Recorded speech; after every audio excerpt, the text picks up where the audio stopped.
The Sleeping Dragon, a bar in the center of the Tatooine district. This bar was widely known amongst heroes and anti-heroes as a place of truce. Here, members of these two factions would not attack each other, be it verbally or physically. The sole reason the Sleeping Dragon was able to do this was its owner and primary barman, a hero who retired thanks to an injury, Johnny Feelgood. Every day, starting from 5 p.m. to closing time at 1 a.m., Johnny would take the lead. And it was around this time heroes and antis would come for a chat and drink. And you were among them. A hero working at the current number one's agency, Endeavor. You were sitting at the bar, a privilege Johnny only granted for family, friends, and regulars. To say you were both a friend and a regular was an understatement. The man loved to call you Chatterbox, as your personal strange logic was entertaining to him, and he genuinely wanted to hear what stupid crap your mind had conjured up next. Right now you are talking about a theory you had, that quirks were the result of Mother Nature's... That quirks were the result of an all-reality warping powerful quirk user you just refer to as the First, that enabled the powers to begin with, and that once this person dies, everyone who has a quirk would die too. Like a beehive. No, you are not drunk. No, you were not drunk. Yet. You just had crazy ideas when the day was long. Feelgood meanwhile looked around the bar. As per usual, the civilians were seated in the middle, the heroes to the right, and the antis on the left. Despite the truce, the two hero factions rarely interacted. Johnny suppressed a sigh and returned his attention to you. And that's why I think the mother of all quirks has to be stuck in a government facility. The barman blinked. Wait, what? Did you not listen? You pouted. Defensively, the barman raised both hands. Nah, just tickling your arse. Also, you spoke a little fast.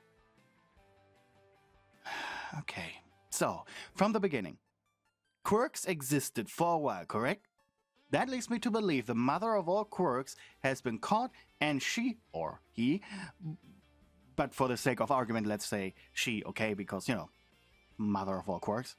Anyways, so the mother of all quirks, this overpowered reality warper, has to be really old by now, so I'm guessing she's stuck in some government facility where they artificially keep her alive to prevent the collapse of the modern world, and that is the real singularity.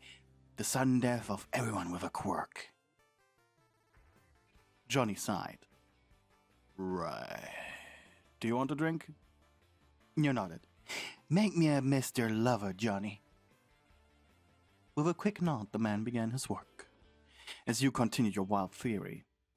So now you're probably wondering which country would have the resources to even do that, so... You paused as Johnny stopped moving. Something the matter? Come to think of it, it suddenly got really quiet in here. You turned your head and quickly realized why. A giant man just walked in, a fiery beard glowing under his chin.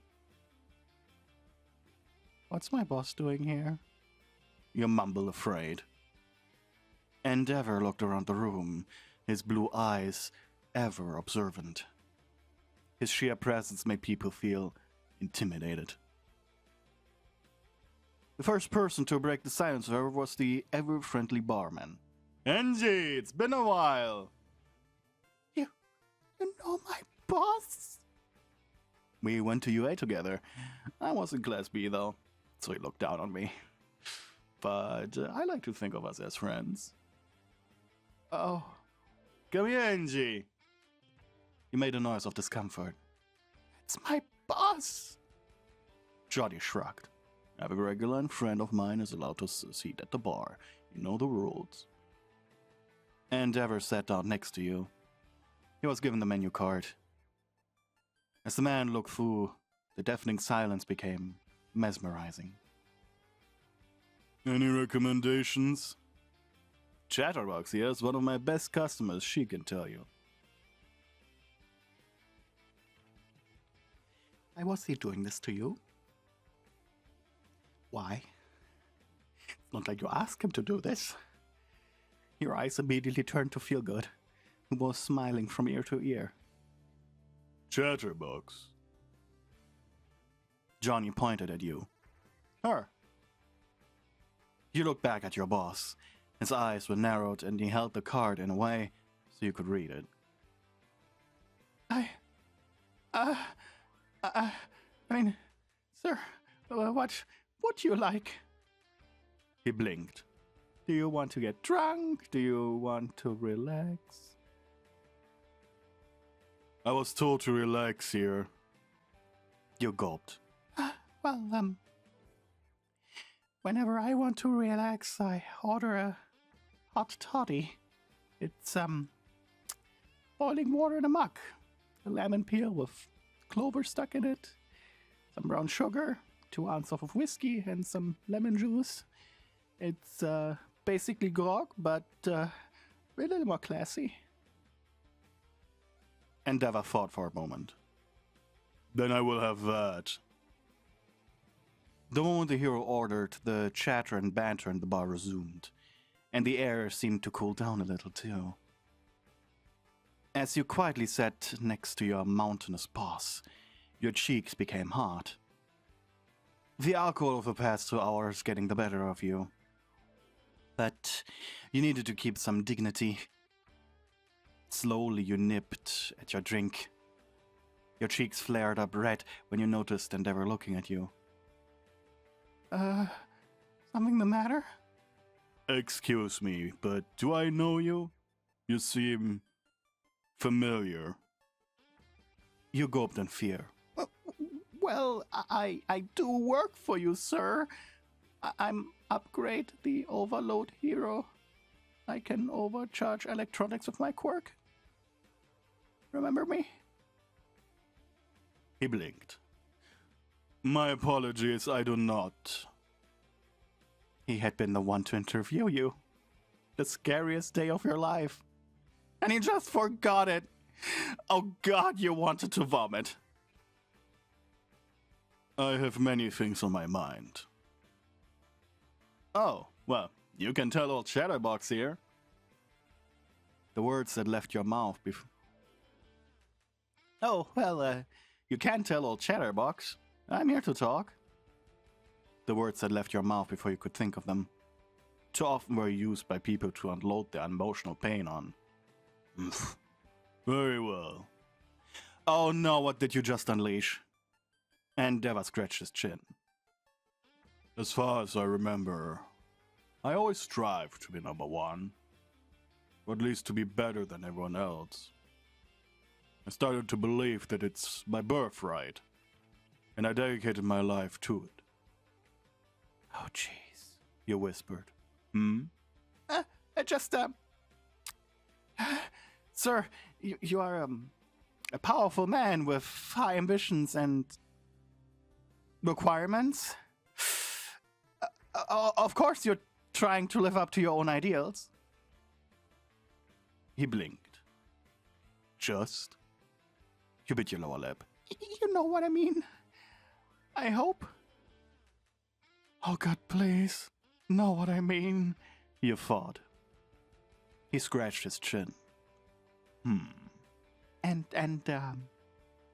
I think because you lived your life to become number one, I have no clue what to do now that you are number one, maybe?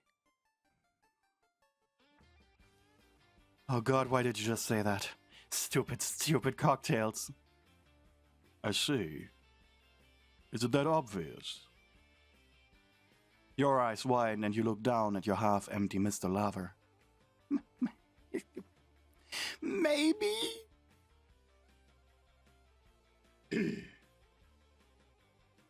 Endeavor thought about himself, his family, his sons, his daughter,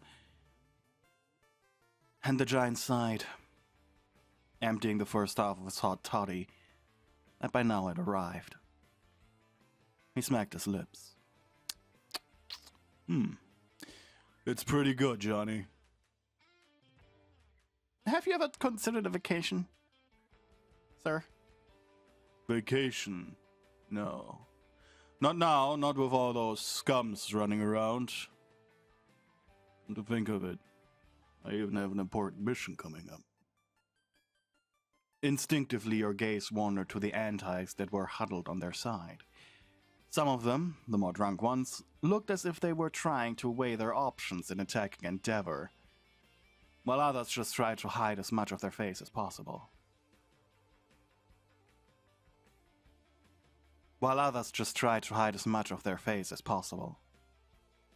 But I'm trying to better my relationships with my family.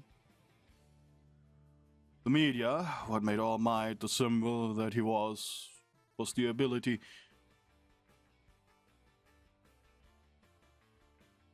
But I'm trying to better my relationships with my family, the media.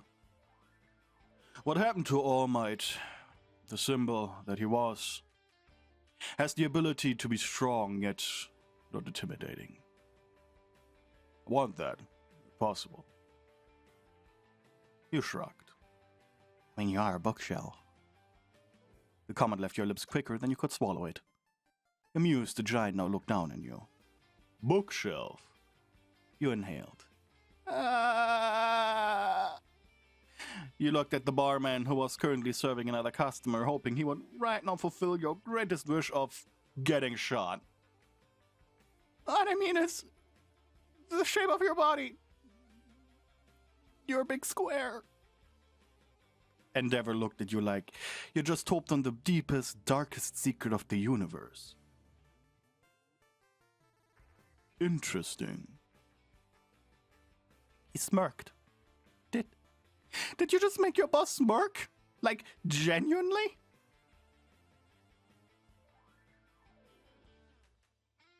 Johnny, make her another round. It's on me. Your mind screamed. And soon, you and your boss were downing drink after drink. Endeavor proved to be quite alcohol resistant, while you were a hot mess. He still was reserved and imposing. God, you're so turned on by that. As your fingers played with the rim of your empty glass, you looked to the side. You know, Angie, when I started working at your agency, I never thought we'd have a moment like this. What do you mean? Me being drunk in the same bar with my hot boss, talking to you like you're just a normal guy. Endeavor refused the urge to further question that comment. After all, you were drunk. You sighed happily and leaned against his massive arm. Just thinking about how many of the girls at the agency dream of this makes me want to giggle like a dumb little child. Angie looked at you, wondering why the urge to push you off didn't come. But instead, he ordered another drink for him. By now, you and him had gotten each drink from the menu. Endeavor was trying to find his favorite. You just drank the ones you didn't like, or continued ordering the ones you loved. By the end of it all, it was just you, Angie, and Johnny left in the bar. That's how late it was, as it was already 10 minutes past closing time. Feelgood had by now retreated into the back rooms to take inventory, so it was just you and your boss with your leftover drinks. I want my marriage, said Endeavor suddenly, throwing you off guard. I can't fix it. Is that why you're here? He shrugged. Oh no. I just heard this place was good. A place to forget. A place to connect. You leaned your head against his arm again. Did it work? It did. All thanks to you, and Mr. Toddy. You grinned, too intoxicated to fully understand the potential danger of your next words. Well, the dragon is closing soon. With a finger you moved off his massive chest. If you want, we can continue drinking and talking at my place. Angie's eyes were half lidded as he thought. Just for drinks and talking, right? You sat up on your chair. Just talking and drinks. I promise.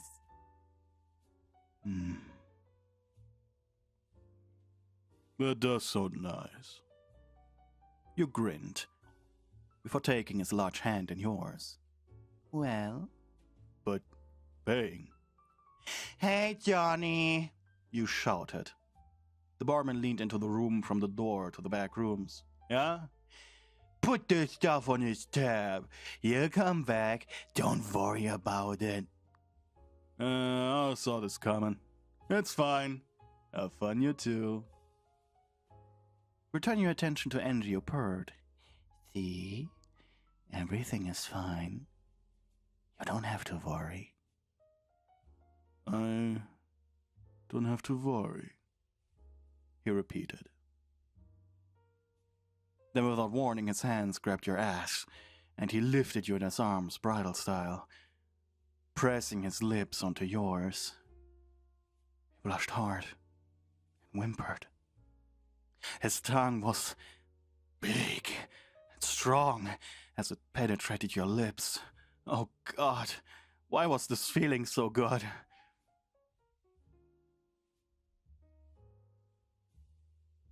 The next morning, Endeavor woke in an unfamiliar home, in an unfamiliar bed, with an unfamiliar woman lying on top of him, unclothed.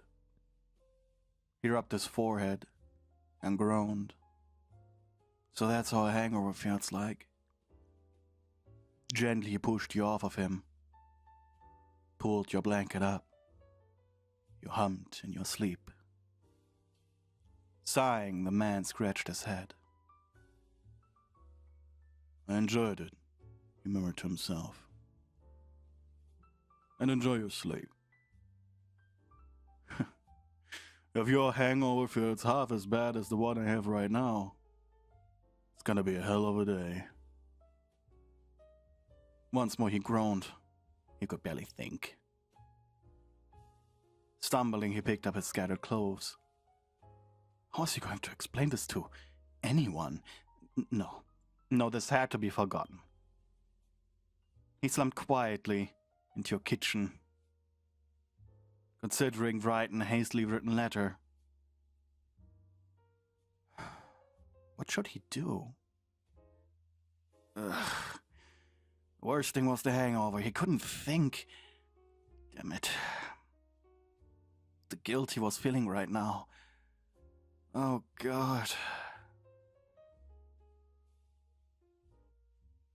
But it wasn't like anything he had ever experienced before, as the memories slowly came and trickled back. This was the first time he had done it with a woman. Not to create a better hero, but just for fun.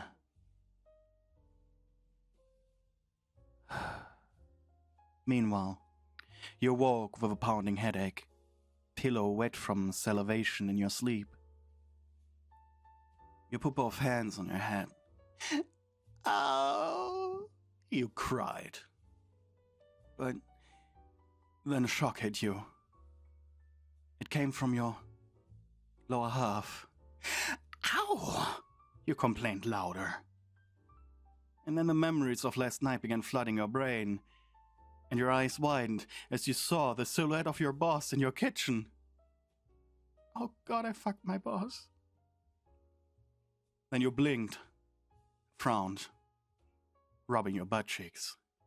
Oh God, I let my boss fuck me.